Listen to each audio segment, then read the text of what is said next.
नमस्कार साथी, कैसे हैं आप लोग? आशा करता हूँ बहुत अच्छे होंगे। चलिए एक बार फिर से देखते हैं। प्रॉब्लम इस प्रकार है कि यदि ए की पावर एक्स बराबर बी की पावर वाई बराबर सी की पावर जेड और ये तीनों ए बी सी जीपी में हो तो एक्स वाई जेड इसमें होंगे, एपी में होंगे या जीपी में होंगे या एचपी में होंगे। तो यहाँ से मेरे भाई दिया है, क्या दिया है?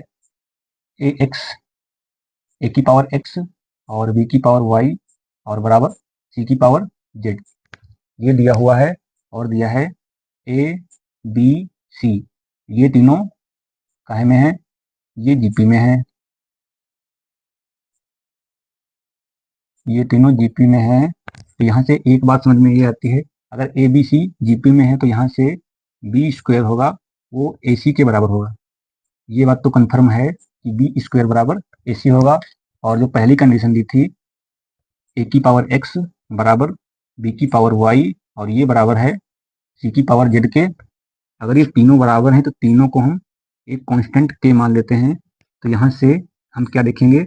ए की पावर एक्स ये बराबर होगा के। तो यहाँ से अगर हम ए का मान निकालें तो आएगा ये, यहाँ से एक्स हटेगा तो के ऊपर 1/x हो जाएगा।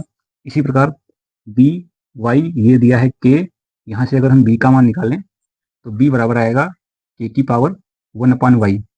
इसी प्रकार सी की पावर जेड बराबर के, तो यहाँ से सी का जो मान आएगा वो आएगा के की पावर 1/z। इसको हम समीकरण 1 मान लें, इसको 2 मान लें और इसको, इन सभी का मान अगर हम इसमें रखें तो ये क्या दिया था? बी स्क्वायर, बी का मान दिया है के और इसकी पावर 1/y और इसको इसका वर्ग करना है। ये बराबर है ए इंटू सी के, ए का मान दिया है के की पावर 1/x और सी का मान दिया है के की पावर 1/z। जैसा कि हम जानते हैं कि पावर की पावर गुणा होती है, तो यहाँ से के की पावर हो जाएगी 2/y और इसी प्रकार यहाँ से आधार समान है तो पावर जुड़ जाएंगी, तो यहाँ हो जाएगा के की power 1/x plus 1/y, 1/x, 1/x plus 1/z। और यहाँ से हमारे आधार समान है तो पावर बराबर होंगी, तो यहाँ से 2/y बराबर होगा 1/x प्लस 1/z के।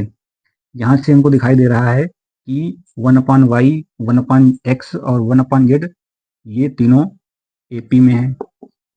अगर ये तीनों एपी में हैं तो x, y और z ये तीनों एचपी में होंगे। तो ऑप्शन नंबर सी हमारा बिल्कुल सही जवाब है।